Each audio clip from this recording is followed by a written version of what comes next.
Today I'm going to show you how to replace hinge pins on a Chevy truck with bolt-on hinges. So stay tuned.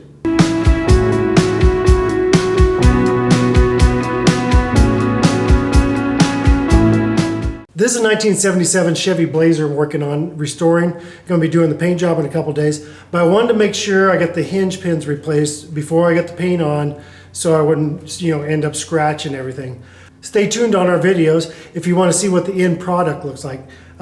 It should be a beauty. And also check out our video on our 1990 Bronco I did, and it turned out really nice as well. So with no further ado, let's get into it. Okay, so the first thing I'm going to do is I'm going to support this door. I've got these ratchet straps tied off to my trusses up in my barn. So this is one of those deals where you actually have to get this door hanging free, unless you have somebody to steady it. But if you're alone, this is the way to do it. Okay, so I'm going to take my ratchet strap and bring that around and just kind of loop it back into itself. On these straps, they happen to have a loop that you can bring it back into. I'm going to pull those tight.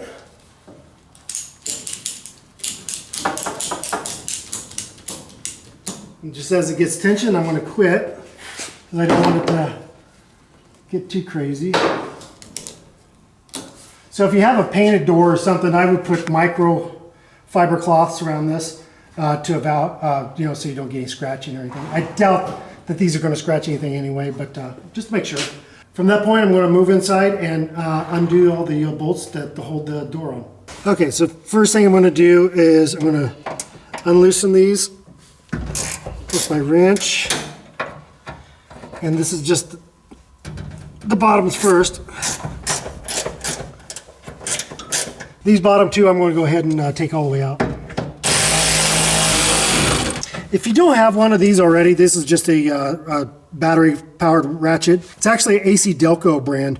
I have Snap-on brand, and this thing works just as well. It's got just as much power and just as much torque. I'm extremely impressed with it, and it's no doubt it's over half the price. And the link will be down below. Okay, so I have the two bottoms out, and the top one on this bottom hinge is just loose, so it won't be an issue when I'm ready to take that out. I'm going to do the same thing on the top. I'm going to take the two top ones out and leave the bottom one loose. Oof. This top one's a tight one.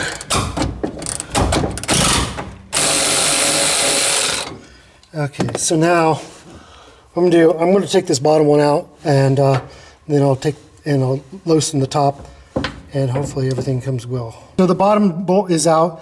I just have the top single bolt in on the top hinge, and I'm going to undo that and have the door just swing out of the way.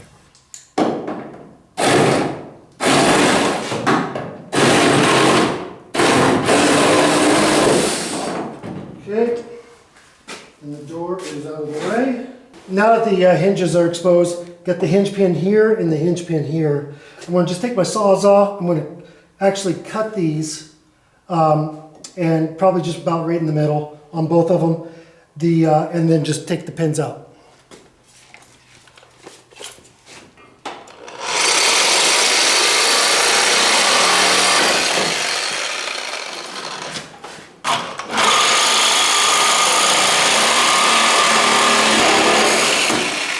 All right, so right now I'm just going to go ahead with the center punch and tap the bottom side out. The reason we're having to do this is because when GM put these hinges together, they put a little crimp, machine crimp at the bottom, and it's such a tight tolerance you can't get a Sawzall in there to cut that off. So this is the reason this is being done this way.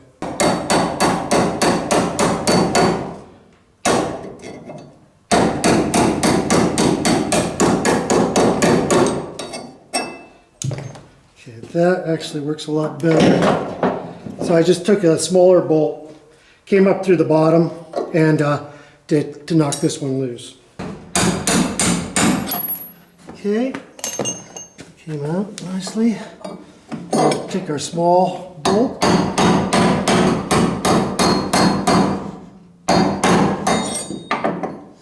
And that's it. Hinge is removed.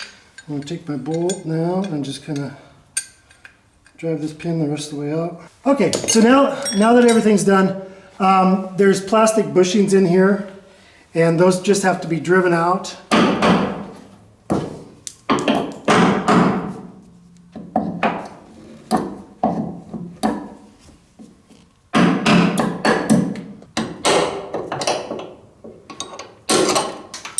It's kind of crazy that they use plastic bushings on these, but it is what it is.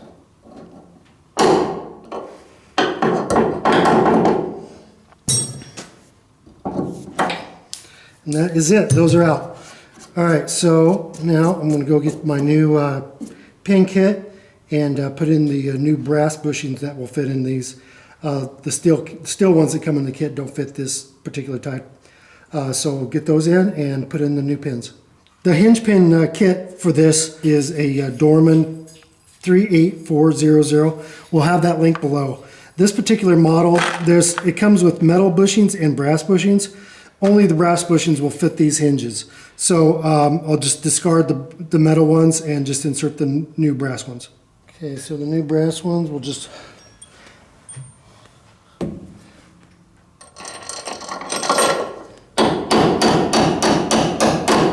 tap that in like that. That brass one is in.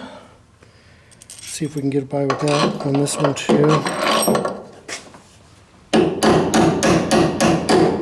Okay, that one's in. And we're going to grab our hinge. Make sure you grab the hinge. The top one is going to have the two rollers on it for the spring on the door. And we want to go just like this. I'm going to put the hinge spring right between these two on this. And work that into position here.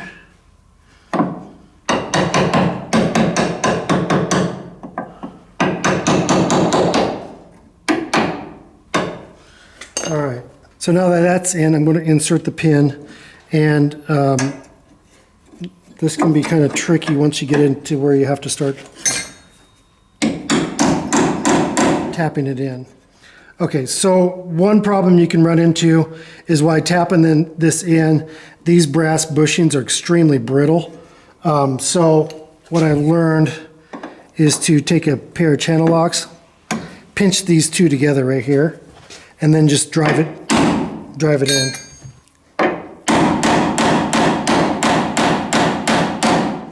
We don't want any bounce.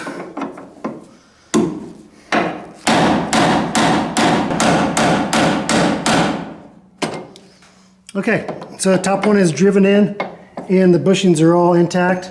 So now just do exactly the same thing on the bottom.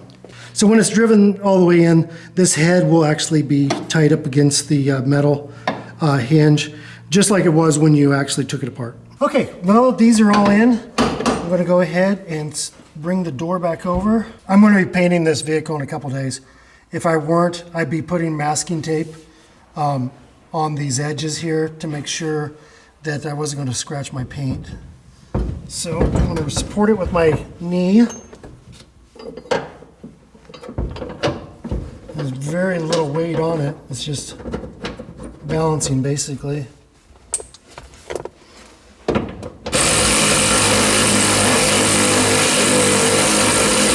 Okay, definitely not tightening anything down. Unfortunately, this hinge actually needs to move over one location. Try to do that.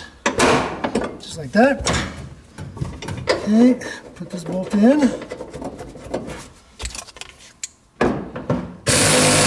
And all you should be using, because this is an older vehicle, where the hinges were at one time, you can see the outline of it, on the paint. So that's exactly how I'll reline the new ones.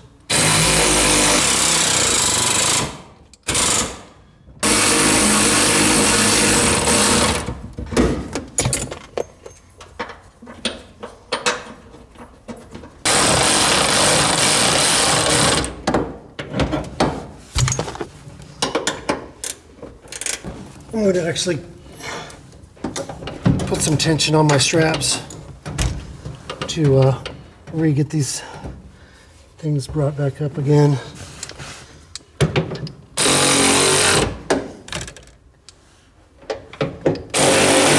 Okay, so what I'm going to do now, I'm going to take the tension off my straps, and I'm going to just release the door from those. I'm going to just open and shut it until everything's aligned as far as the body work.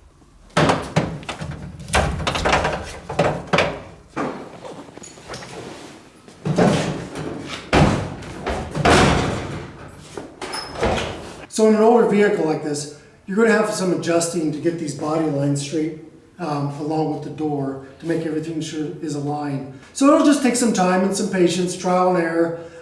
Just take your time at it. Use a floor jack if you need to at this point to support the door while you're doing it.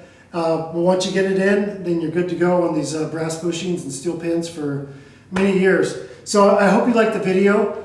If you have any problems, just message us. I'll get back with you. Comment down below if you like the video, and share the video if you have any friends or family that are going through a restoration as well. And we appreciate you watching DIY on the house.